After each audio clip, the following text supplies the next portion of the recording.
Welcome back. Let me remind you to join in our conversation by asking your questions. We are keen to know what you have to say, and you can join the discussion at #HTFP. Now, how can methods and governance of health data develop faster technologies to better meet patients' needs?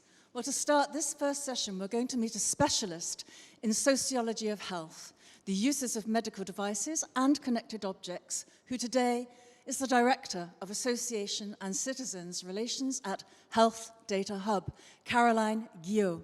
Unfortunately, Caroline cannot be with us today. Let's listen to her message in this video.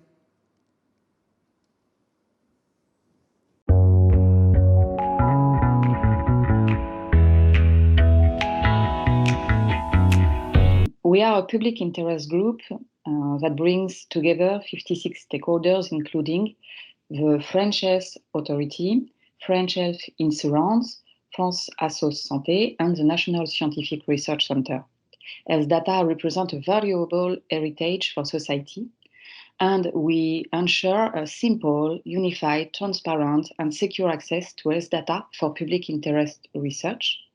Data access procedures are being set to access health data.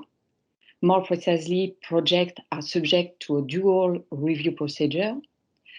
First, an independent panel of experts examine that the project is of public interest. It also provides an opinion on methodology and scientific relevance. Then, the CNIL, which is an independent authority responsible for the protection of personal data in France, interferes to authorize or reject the submitted projects. So the data is used for the sole purpose of improving the quality of care and patient support. Data are pseudonymized and do not contain names, first names, or social security number. And we work at empowering citizens regarding their own rights or the challenges related to health data.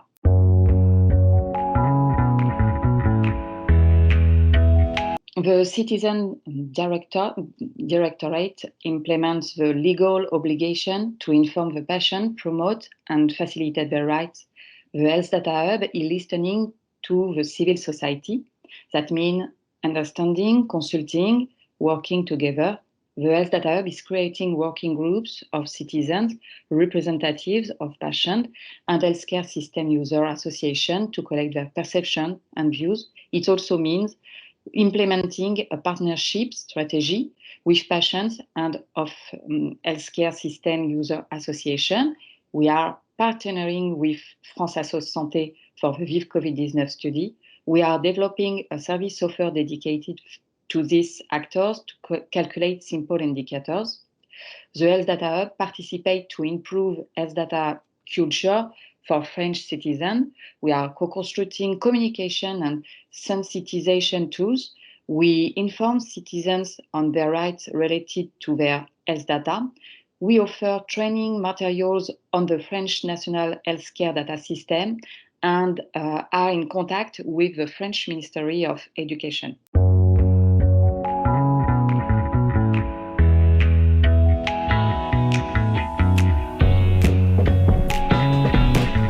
We are elaborating a citizen e-consultation with Belgium and the United Kingdom as part of European initiative toward European health data space.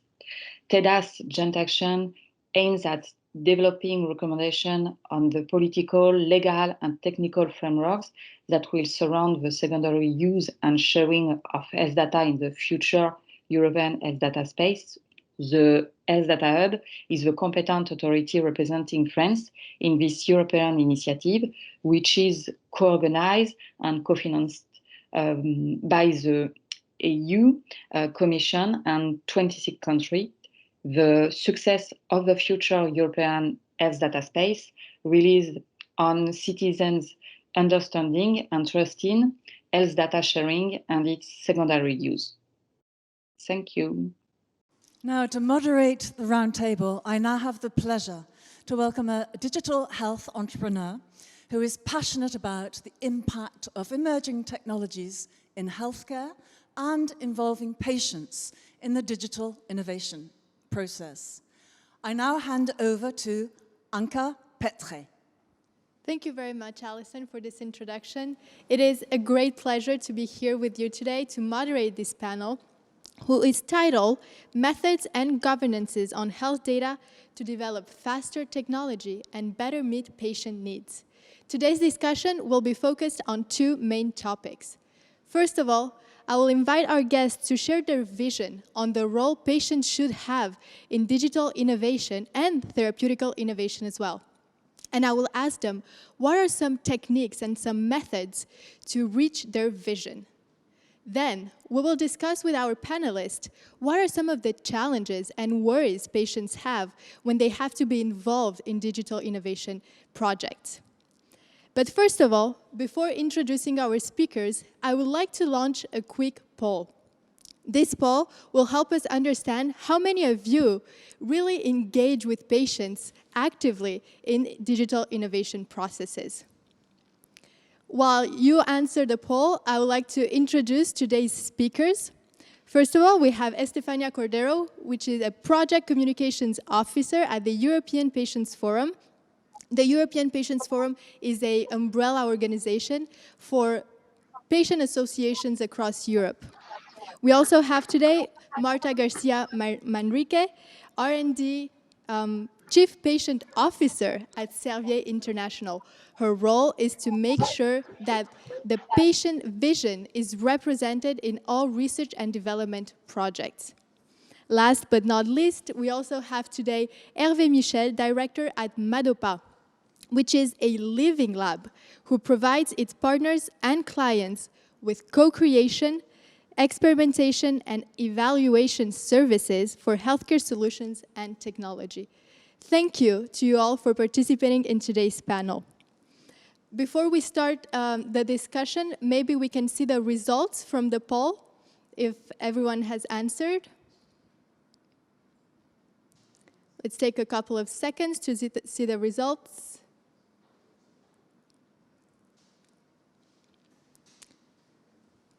We can start the discussion and we'll see the results as we go. Let's start with the first topic, and let's talk about the way that our guests today involve patients in their innovation projects. You all work, Hervé, Estefania, and Marta, very close with patients. The first thing that I want to ask you, maybe starting with Marta, can you please share what is your experience working with patients, and how do you involve them from a very practical perspective in the projects that you have at Servier? Okay, so thank you very much first for inviting us to participate in the meeting. When we discover a new symptom, we update a profile of drug, particular target that is going to address the symptom, need to develop new tools, and all that is integrated in all the process of innovation. So obviously the protocols need to be adapted. We need to discuss that also with the regulatory bodies and also with our partners, the doctors. But I think that has been really the main innovation for us.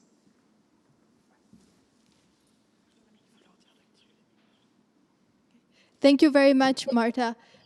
What you describe is a very collaborative approach with patients throughout the whole designing and researching phase of new medicines. So that's really interesting. I would like to hear, Estefania, what are your thoughts on what Marta just presented? And as the representative of the European Patients Forum, what is your take on the way that the industry should involve patients in digital innovation, but also, as Marta described, therapeutical innovation?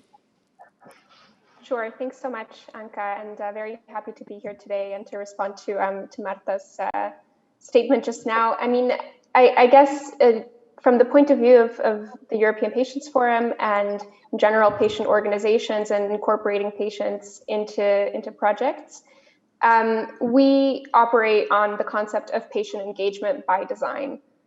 There is no greater expert in their condition than the patients, right? It's their lived experience. And so when you come up with the patient engagement already built into the design of the projects or the trials or the development processes from the inception stage, when you get to the implementation part, there's already a meaningful mechanism for patient involvement, which ensures that this patient voice is integrated really throughout the whole process, which is very key. Thank you, Estefania.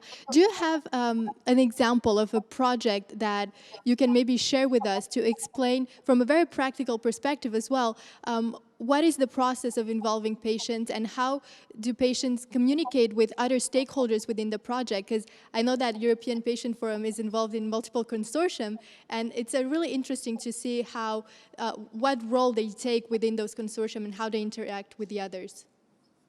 Sure, absolutely. So as you just mentioned, we operate on a portfolio of 14 different European level research projects.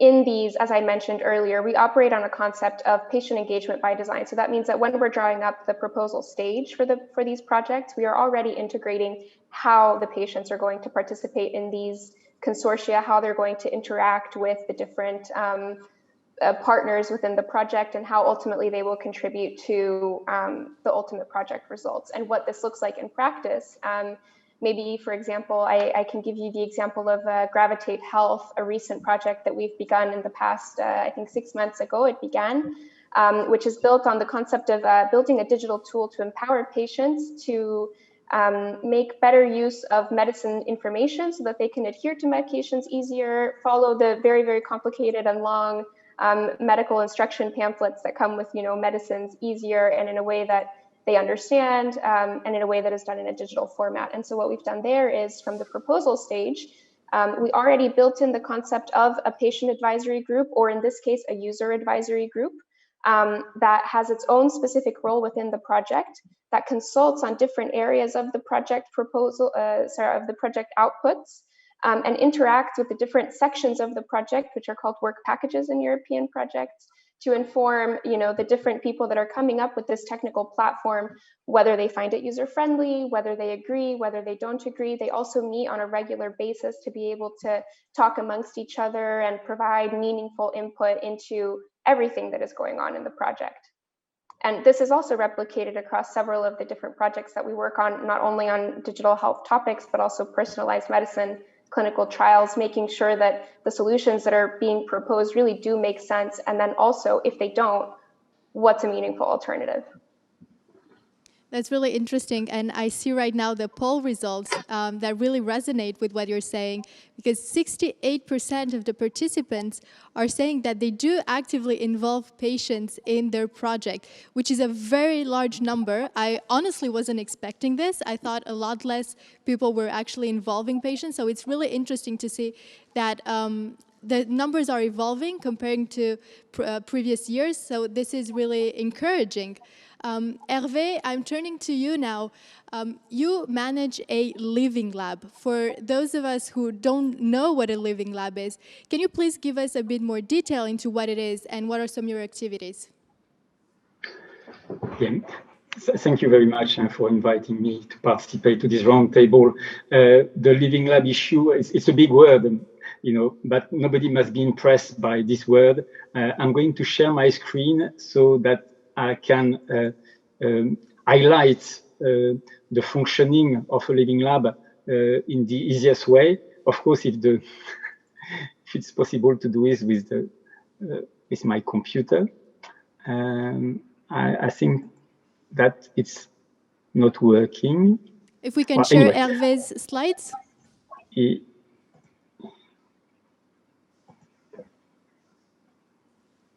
Yeah, I've got a little problem with my computer.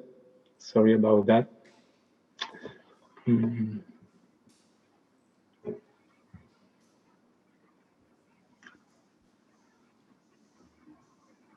Okay, but anyway, can you hear me? Yes, very well. Yeah. Okay. So I'm not going to go on the base of my PowerPoint. I'm just going to summarize very briefly what is a living lab and to understand better how we involve the end user. So a living lab, roughly, we can say that there are two main components in a living lab. First of all, a stakeholder network, and secondly, a method to engage with the end user. If we look at the stakeholder networks, depending on the living lab, you've got various stakeholders, payers, healthcare provider, local authority, healthcare professional, and of course, end users. So informal carer, patient, So in a living lab, you've got a network of stakeholders. That's the first layer, the first dimension of a living lab. But once we've got that, with this network of stakeholders, the objective is, of course, to develop solutions, to experiment them, and to go to market. But we need, of course, the end user to be there. So the core and unique activity of a living lab is to use the relevant method to talk to this end user. And here, that's really the added value of the living lab. So depending on what you want, depending on what you think about your solution, if it's ready to go to the market, you're going to go to use more some methodology to validate your solution. And if you think you're a little bit further from the market, you're going to use some methodology which are going to help you to innovate, to create value. So that's what is a living lab, a network of stakeholders and then method to engage with the end user. So if we look at the different way of engaging and involving the patient, there are 3 ways to do it, 3 main ways. And this different way of engaging and involving the patient are going to define a different status for the end user.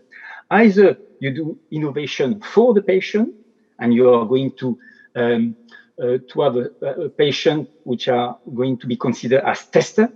Either you do innovation with patient, and very often you're going to consider your end user as participant, or you do innovation by the patient and you recognize them as full actor. And behind that, you've got different methodology. So do you consider the patient as tester, as participant, or as actor, subject, completely involved in the development of the innovation? From our point of view, that's the interest and the main challenges. Which status do you want to give to your end user? And depending on the status you're going to give them, you're going to have different methodology and different results. So that's what I want to say. And as far as Madopa is concerned, we have opted for the last solution. We work with patients in the way that they can completely act as a subject, and they can fully contribute to the development of project. That's what I could say as an introduction. I hope I'm not being long. I could, of course, illustrate with a project, but I prefer that you to give you to give you back the floor. Thank you, Ave. Yeah, we will get back to you in a second for an example that you will share with us of a project that you're running at, in your organization. But first of all, when we look at the question of this panel, there are 2 things that are asked. First of all, how can we leverage the knowledge of patients to develop faster technologies? And second of all, how do we leverage their knowledge to better meet their needs?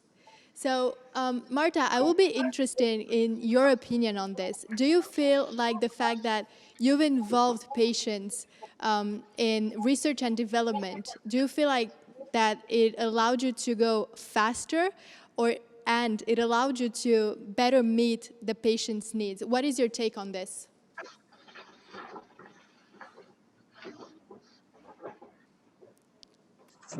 So based in our experience, I will say that both aspects are important.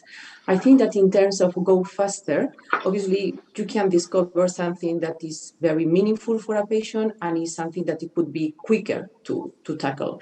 This does not happen very often. I think that when we talk about faster, is all the process of recruitment. I think that when we design a protocol with a patient, the protocol is more feasible, so we have more chances to have the patients involved. We will have a better compliance of the treatment, better adherence to the treatment. So obviously we reduce our development times just by doing that. But the second aspect that is also very important is the quality of the project, because integrating the patients in the discussion, and this has to be done in a very early stage. And I join completely what Stefania mentioned, that is the design, really incorporating the patients in the design.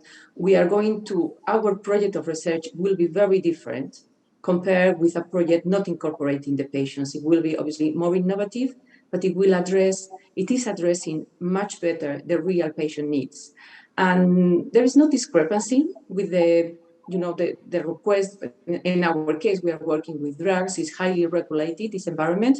So it's not a contradiction with the request of the regulatory agencies. The advice of the health professionals is something that is going on top of that. So sometimes being on top of that could be perceived as something that is going to be more difficult. Our experience doesn't turn to be more difficult, just is turning to be different, I would say richer, and exploring new aspects that we couldn't imagine before. So my comment will be in both sense, faster and better quality. That is excellent news. Thank you, Marta. Estefania, I was also curious, how do you react to the poll that we showed a couple of minutes ago, where we see that 68% of organizations actively involve patients? Are you surprised by this number, or does it seem normal to you? How do you react to it? Well, I think that my first reaction is that that's extremely positive news. That's fantastic. That's what we want. Higher, even better. But I think that that's very much in line with a trend from the last several years that we found, where patients are increasingly being brought in as experts in their own condition, being equal participants in their own care, and a really big part of that is also to involve them in research projects, in clinical projects, and really bringing them in from the very beginning. And this kind of equal seat at the table is something that we've seen really come into the foray as of the last few years. And so it's really great to see that that number is already as high as 68%. So I think from our end, we would just say, let's keep it going higher. I think that that's a really positive development. Thank you. And Hervé, you had an example you wanted to share with us of a project that you're working on that involves patients. What is it about? It's about a stomach implant, a device, so a stomach based on the stomach implant and the system to measure and collect data in real life setting. And so this project is called the Real World for Clinic project, and it's an EITL's project. And this project is addressing two markets: the clinical trial market, to provide real life data within a clinical trial, and the telecardiology market for patients with severe cardiac insufficiency.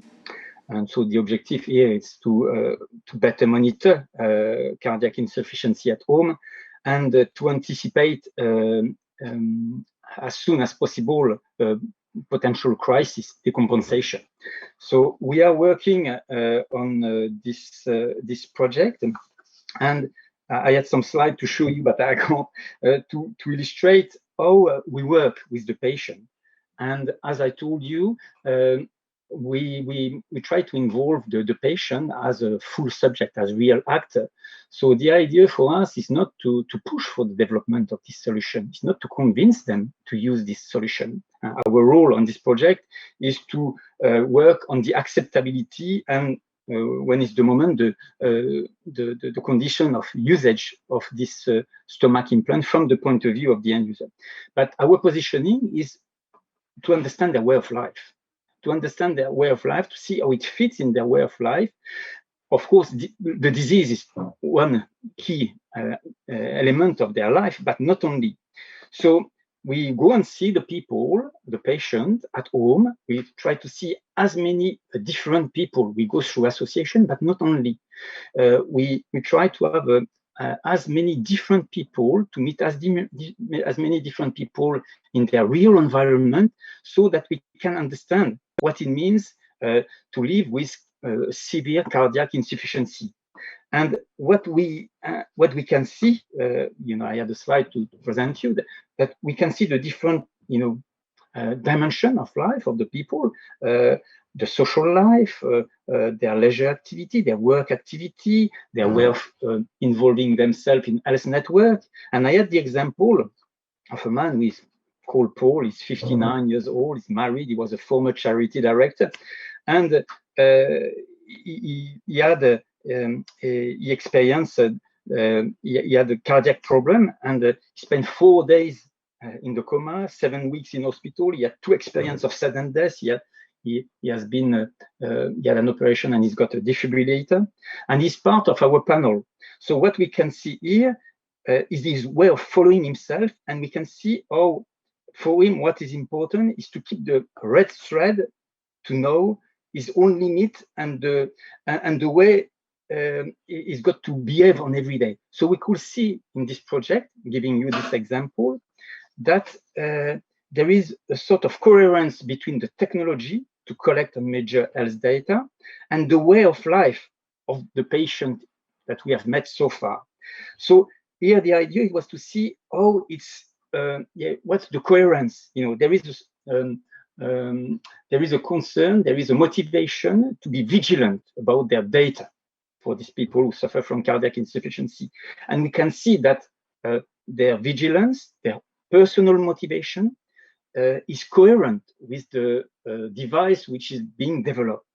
So that's how we work. We go and see the people at home, we meet them, we meet their carers, we meet their professional, and we see within the ecosystem what place, what is the usefulness of the device from their point of view. And that's how we work. So we do a characterization of their way of life to better position the device that from their point of view. This is an absolutely great transition into our second topic, which is about some of the challenges and obstacles that you guys face when involving patients. And I know that a lot of the conversation is now turned towards the way that data is protected within those projects. What are the measures put in place for data security, privacy, integrity, etc. We all know that the healthcare system heavily relies on data, whether it is clinical data to train algorithms, whether it is real-world data for research and development of new drugs. All type of data is really important in healthcare, so we need to find a balance between collecting this data that is so important, but also reassuring the patient in regards to the way that that data is protected. Estefania, maybe starting with you, do you agree with this observation, and is this a real concern on behalf of patients? Absolutely. So this is a very important and a super complex question that we, as the European Patients Forum, are strongly involved in. I think that the first thing really is the level of health data literacy or health literacy in general, right? Some patients or some users have the technical expertise to engage in these topics, but many of them don't. So that is really question number one. And then I guess question number two is that it's really a question of creating a trusted environment. Because of course, if you end up using, managing all of these things perfectly and correctly, engaging everybody, especially patients, health data or proper use of health data can help to prevent disease, improve care, develop new treatments faster, and ultimately make people's lives much better. The possibilities are infinite. You just have to really make sure that people feel like they are confident enough with their knowledge of the health data privacy safeguards to be able to consent or to retract that consent. So that's really question number one. In terms of the European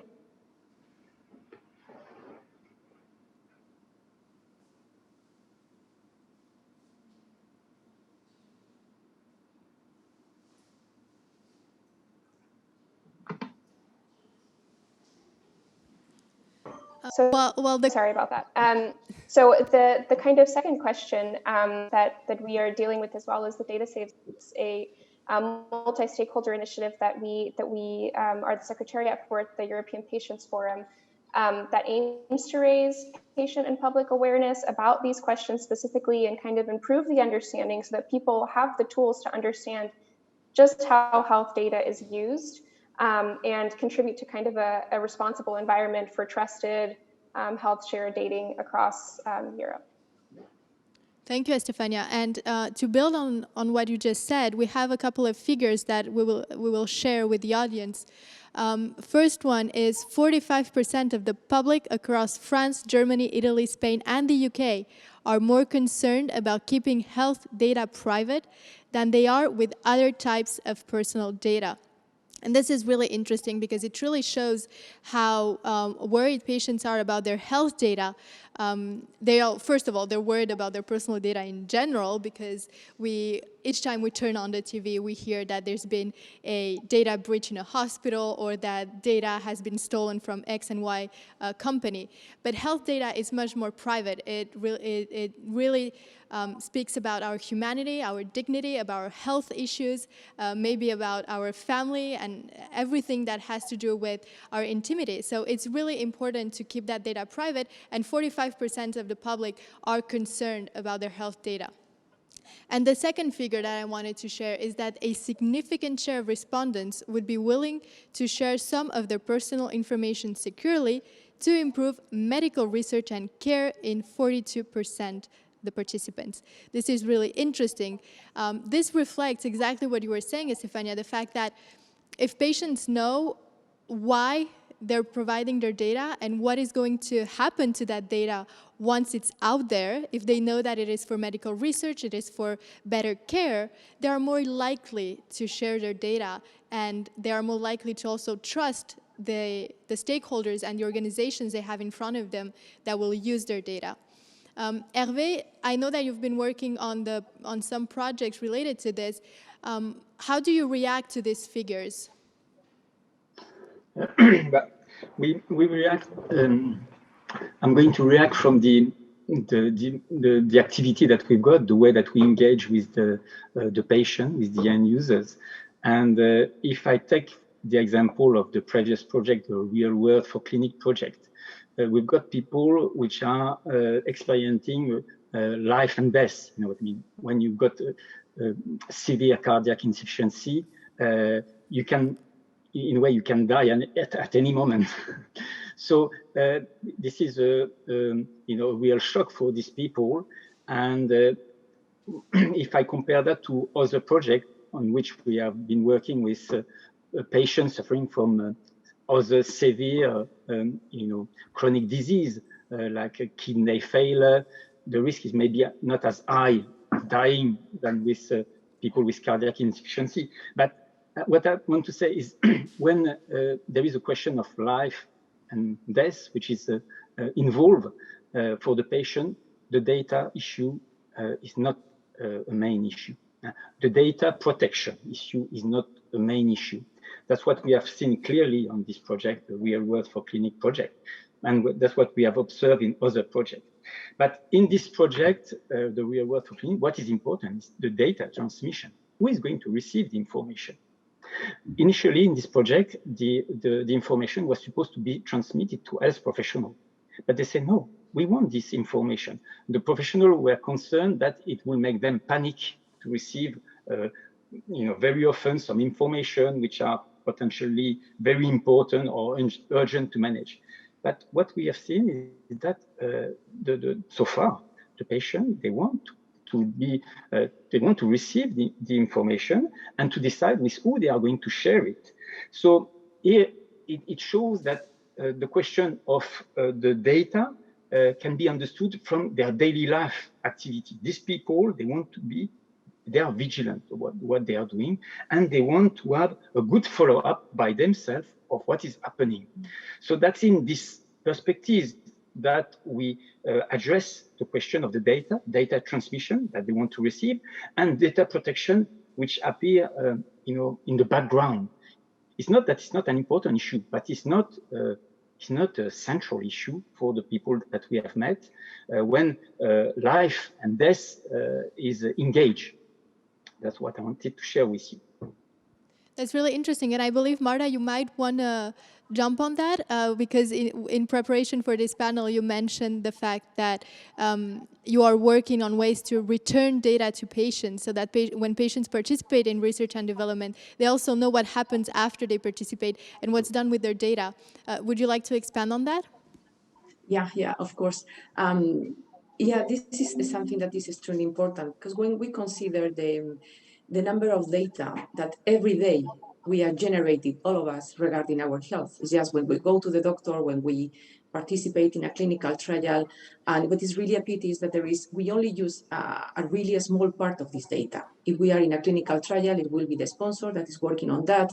If we go to the surgery, sometimes it's only one doctor using our data, and after we need to repeat the test. The patients sometimes they need to have even, I would say, two biopsies that they are not easy for them, and but the problem is that we don't have a framework, at least in Europe, and a framework transparent and giving guarantees to patients what is going to happen with the data.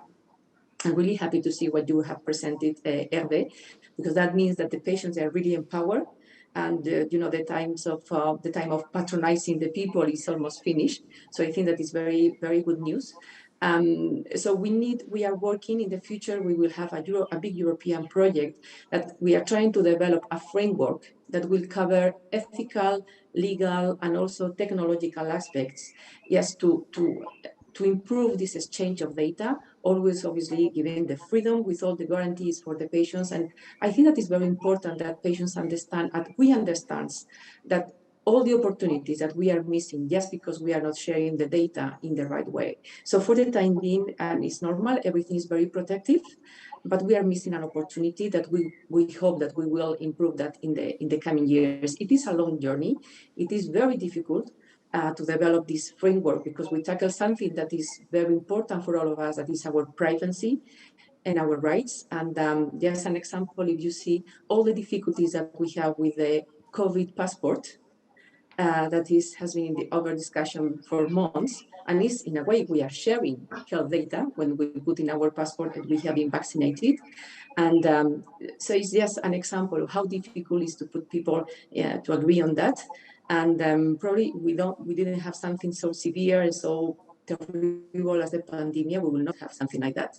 So we hope to develop this framework, and we hope also to involve patients. And Stephanie and I am thinking also particularly organizations as yours.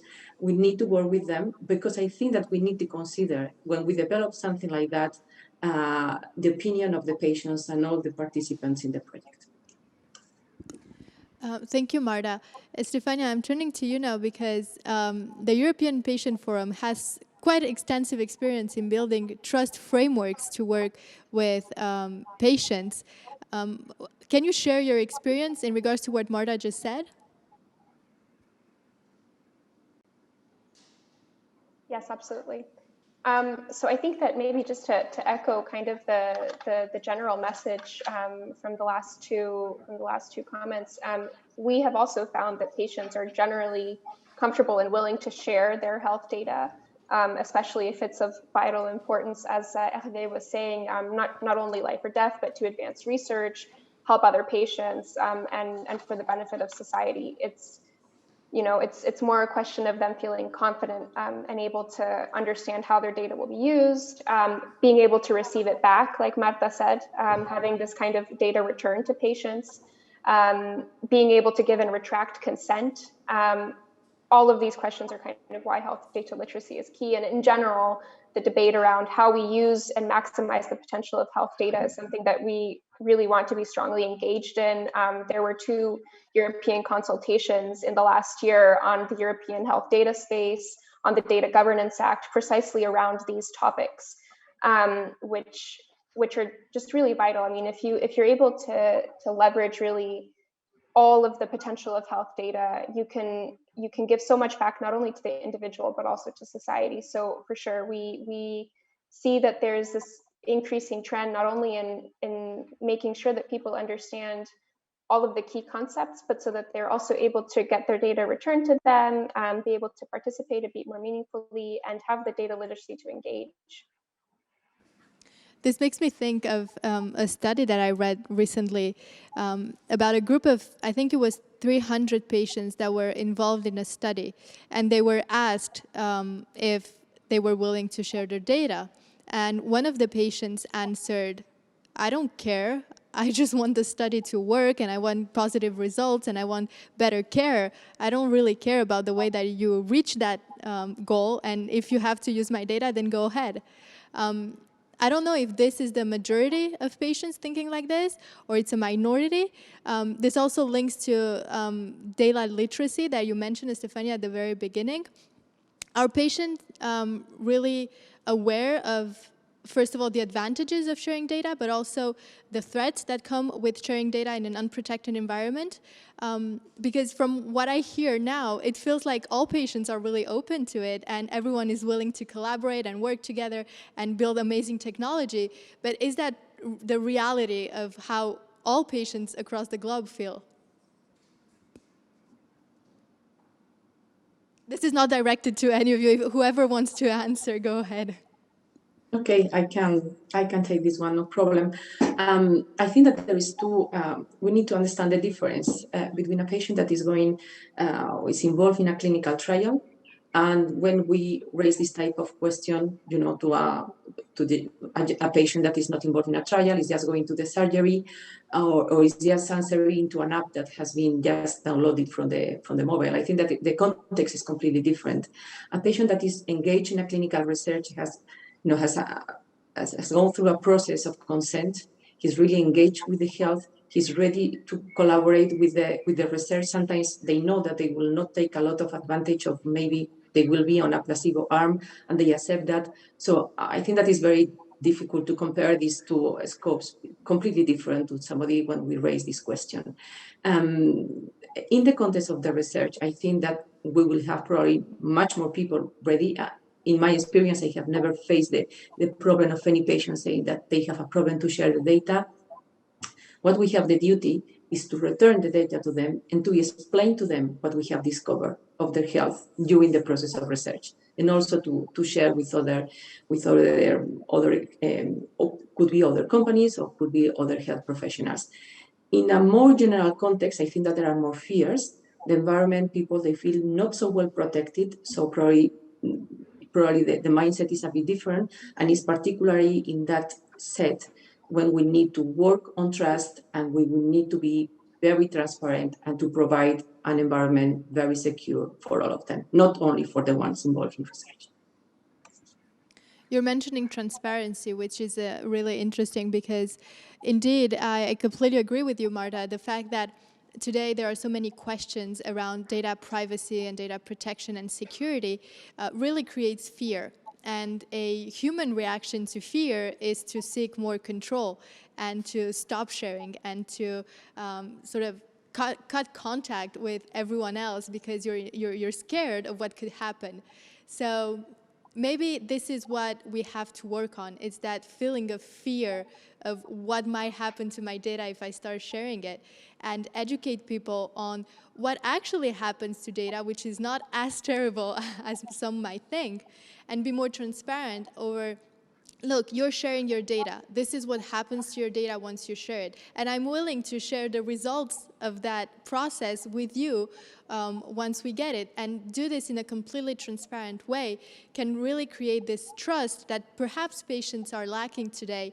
And this is maybe causing some of the reluctance. Would you agree with that? In my case, absolutely. Hervé, would you like to comment on the discussions that we're having? Yeah,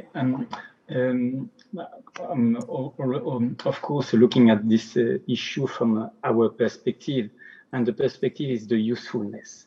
So it's not a question of general trust, transparency. Is it useful? And when you've got severe illness, when you might be dying from one day to another, if the taking this example of the Real World for Clinic project, the patient, they might be very interested in information, and they want to, they can appreciate very quickly if it's useful or not. If you've got some diseases which are less severe, you've got to demonstrate the usefulness to the patient, and it starts to be more challenging, maybe. You know, if you've got, I don't know, I was talking about, allergic rhinitis, we have worked on that. You need to have another way of understanding their life to see where it can be relevant, how it can fit in their life. Where is the usefulness? I will address this issue of the data from the point of view of the usefulness. If it's useful, people, you know, will probably decide with who they wanted to share, if it's only for them or if they want to share. And if they want to share it, it's because they need to have some feedback.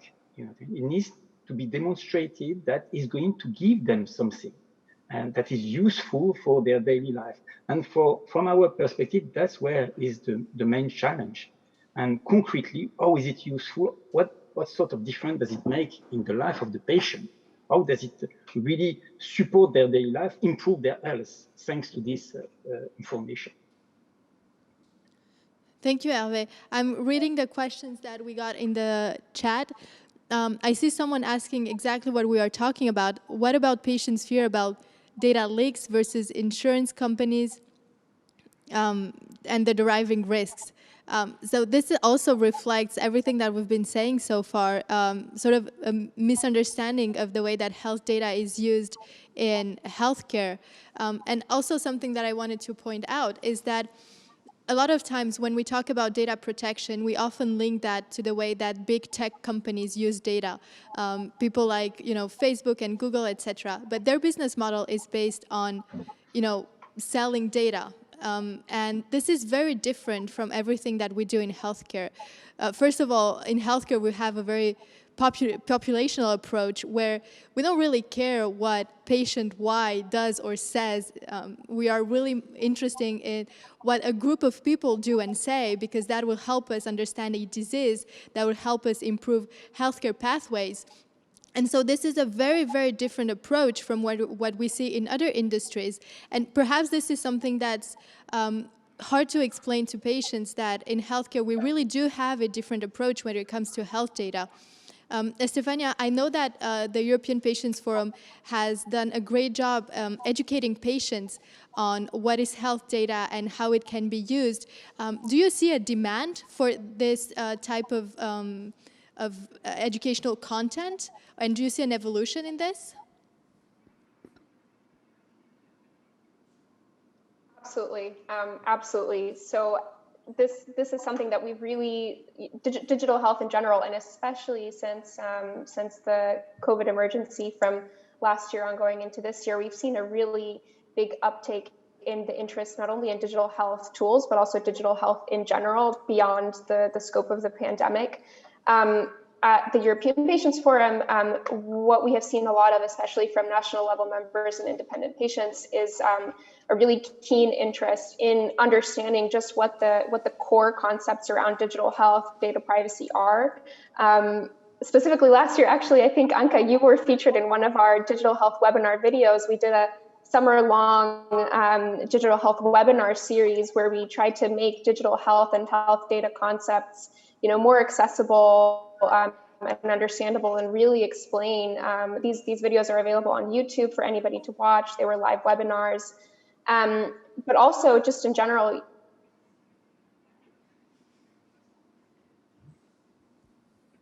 The general potential of that.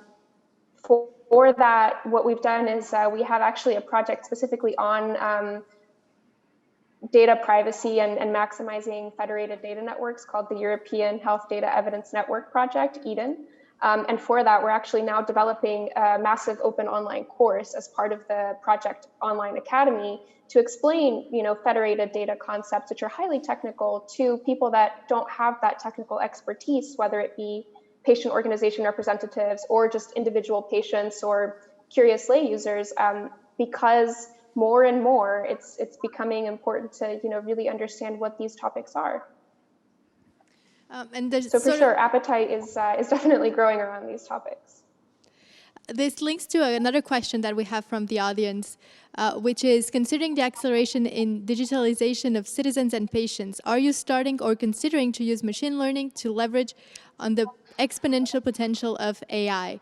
In other words, and linking it to our panel, do you also involve patients in projects that have to do with machine learning and AI in general? Is this something that's more and more common? Ms. Stefania, maybe you can take this one. Sure. We don't yet have any AI projects at the European Patients Forum, but we see this definitely as a growing field, and absolutely. Thank you. Hervé and Marta, before concluding, would you like to add anything else to the discussion we're having?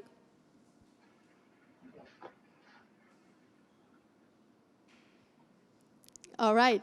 Okay, for just to conclude from my side, first I was really happy. It was great to see the number of attendants that they have experience on working with patients. I think that is something that is going to be developed even more. I think that from our side, work in the pharma industry is something that is changing our way of doing the research, more innovative, richer, and I don't think that we will come back to the old habits. So I can only see advantages of that, and I hope to be able to regulate a bit more the data sharing for the patients. I think also that it will be a lot of benefits, but it's not an easy task.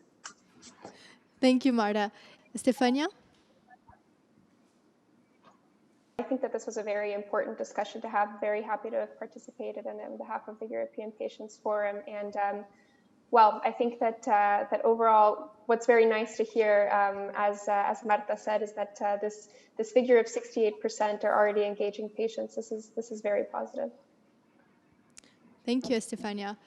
We are now reaching the end of our panel discussion. Thank you very much for being here with us, to all the speakers, Hervé, Marta, Stefania. A big thank you for being here. If I can summarize everything that we've said so far, it is quite obvious to me that a couple of years ago, I would say that patients were the biggest underused resource we have in healthcare. And I feel like the narrative is changing. I feel like patients are more and more involved, and not just as the end user providing feedback to whoever created the solution and just be there to test at the end. They are really involved in the whole creation, development, innovation process from the very beginning. And to go back to what Hervé is saying, we are moving towards innovation by patients and not just for patients. And I think this is extremely valuable because patients, because they are patients, they have this experience, this knowledge of their condition that really no one else has. And I think this is extremely valuable, whether it is for therapeutic innovation or digital innovation. This is something that can bring that extra something that will make innovation appear faster, that would make it more appropriate, and that will make it really address the actual needs patients have and not the needs that we as solution providers anticipate. So thank you all very much for sharing your experience with us today. It was a great pleasure to moderate today's panel. Thank you so much again. And Alison, back to you. Thank you so much, Anka. Thank you. And to all of the speakers joining us today in remote for this very, very exciting, positive discussion, which shows again how at the heart of innovation, the power of patients today. We are now going to take a 4-minute break, and next up we'll be diving into another exciting session with presentations and debate with our eminent panel of speakers. So please join us then.